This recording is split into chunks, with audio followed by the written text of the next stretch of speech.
Lindsay Lohan took the film industry by storm and had the world in the palm of her hands. At one point, you couldn't turn on the TV without seeing her face. At just 11 years old, her breakout film earned over $92 million in the box office and shot her to stardom. She was even handed a record deal thousands would spend their life working for. Lindsay then went on to make literally every wrong decision one could make throughout her career. She drowned in the toxic Hollywood party scene, indulged in an unhealthy lifestyle, and stained her name amongst industry veterans. Most people don't know what happened to her. How did she go from a Hollywood megastar to a county jail regular? The story is more depressing than you'd think. Lindsay had a picturesque middle-class upbringing, living with both parents and 3 siblings until the age of 3.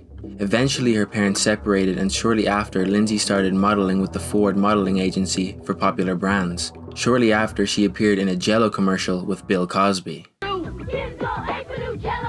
A Jell-O commercial with Bill Cosby. By the age of 10, she already had a role in Another World, which was a popular soap opera in the 90s. She left the show to star in the Disney hit The Parent Trap, a movie about twins separated at birth that met at a summer camp. She played roles of both twins really well. It's one of my favorite Lindsay Lohan movies. The movie earned over $92 million worldwide and catapulted her to stardom. The film won Lindsay a Young Artist Award in a feature film and a 3-film contract with Disney. Fast forward 2 years and she starred in another successful Disney film, Life Size, alongside Tyra Banks from America's Next Top Model. 2 years later, she carried another successful Disney film, Get a Clue. That's also one of my favorite Lindsay Lohan movies. In 2002, Lindsay signed a 5-album production deal with Casablanca Records. The following year, she starred alongside Jamie Lee Curtis in the remake of Freaky Friday, where a mother and daughter switch bodies and have to take on each other's daily lives. This was another movie that solidified her place in Hollywood. Her performance in Freaky Friday earned her the award for Breakthrough Performance at the 2004 MTV Movie Awards and earned over $160 million worldwide. In 2004, she bagged 2 major roles. The first film was Disney's Confessions of a Teenage Drama Queen, which didn't do as well as expected, with critics giving Lindsay some harsh feedback. And her second film of the year was the legendary Mean Girls, being her first movie independent of Disney, earning over $120 million worldwide and cemented her status as the teen movie queen. For her performance in Mean Girls, she received 4 awards at the 2004 Teen Choice Awards and 2 awards at the 2005 MTV Movie Awards. This new fame led to her love life and partying becoming regular headlines for tabloids and gossip sites. That year, she hosted SNL and became the youngest host of the MTV Movie Awards. Later that year, she released her debut album, Speak,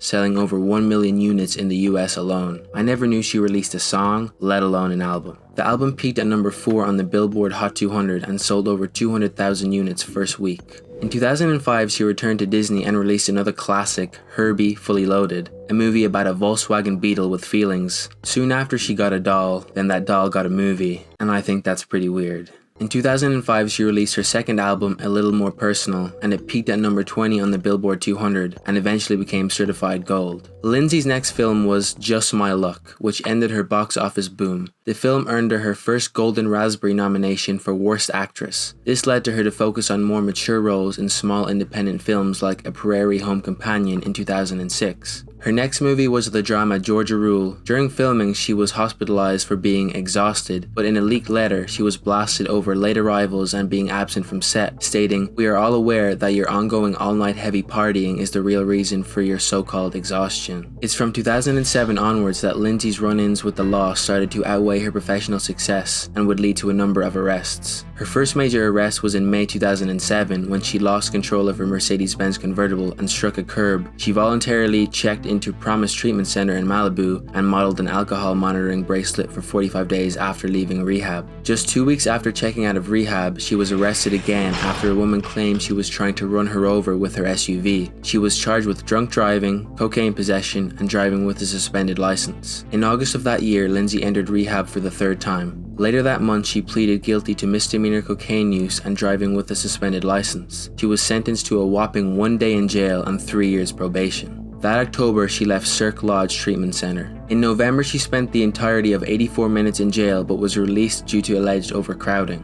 You get caught with cocaine and you only spend 84 minutes in jail? That only happens to celebrities. Later, her probation was extended for her drunk driving conviction for a year, the judge saying she wants Lohan to have a career. Lohan cannot thumb her nose at the court. In 2010, she skipped a mandatory court hearing to go to the Cannes Film Festival. Her excuse for not making it was her passport was stolen. Her bail was set at $100,000, which was quickly paid. At least come up with a better excuse than my passport was stolen. It's basically the equivalent of your dog eating your homework when you're 7. 4 days later, the judge ordered a drinking ban, random weekly drug tests, and a mandatory alcohol detection bracelet. In July, she didn't attend her alcohol counseling sessions, violating her probation terms. She was ordered to serve 90 days in jail and an additional 90 days in another drug and alcohol rehab program. That August, she was released after 14 days from Linwood Correctional Facility and immediately taken to her rehab program in UCLA's Medical Center, where she spent just 23 days. Shortly after she admitted to failing a drug test in a tweet, the drug test discovered cocaine and amphetamines. A week later, she returned to court. She was handcuffed, walked out of a Beverly Hills courtroom, and brought to jail again. Later that night, she was granted a $300,000 bail and given her third alcohol detection bracelet. At the end of September, she admitted herself into rehab again. In December, she was involved in an incident with Don Holland, a Betty Ford Rehab Center employee, who was shortly fired after leaked information. In January, Lohan finally left rehab, but only a day after getting home, she was hit with another alleged probation violation after a tussle with Holland during rehab, potentially facing battery charges. Holland filed no charges. In that same month, she was shopping at a Venice jewelry store, where she walked out with a so-called one-of-a-kind necklace worth $2,500 around her neck.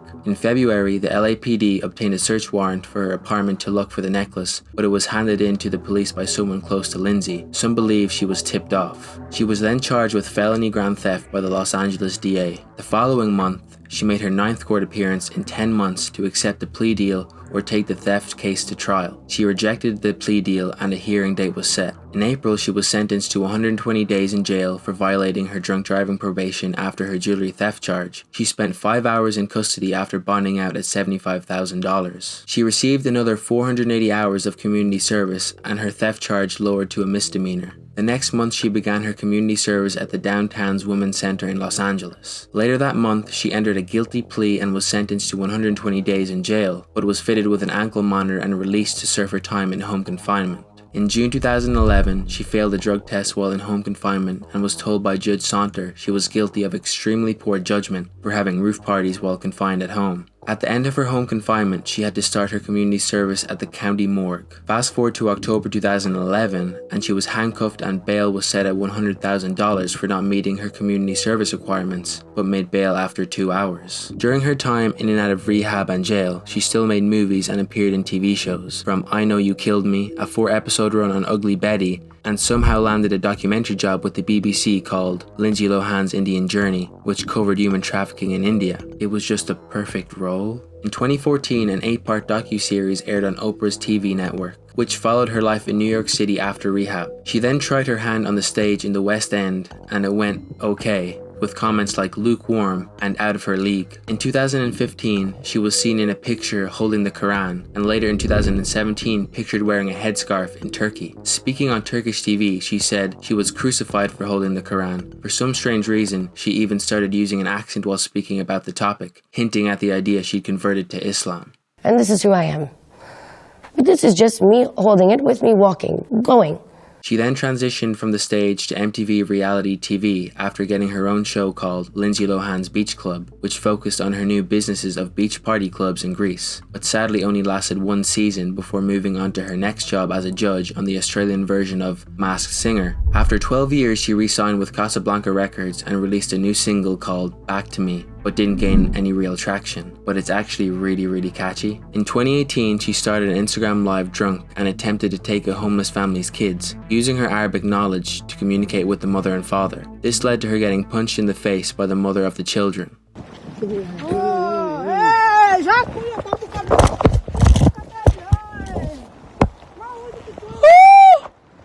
Shortly after, in 2021, she managed to sign a 2-movie deal with Netflix, the first of the 2 films being the Christmas movie Falling for Christmas, about a rich girl hitting her head skiing and falling for her rescuer. This was her first major film in over a decade. I love a lot of her old films, but I couldn't sit through this.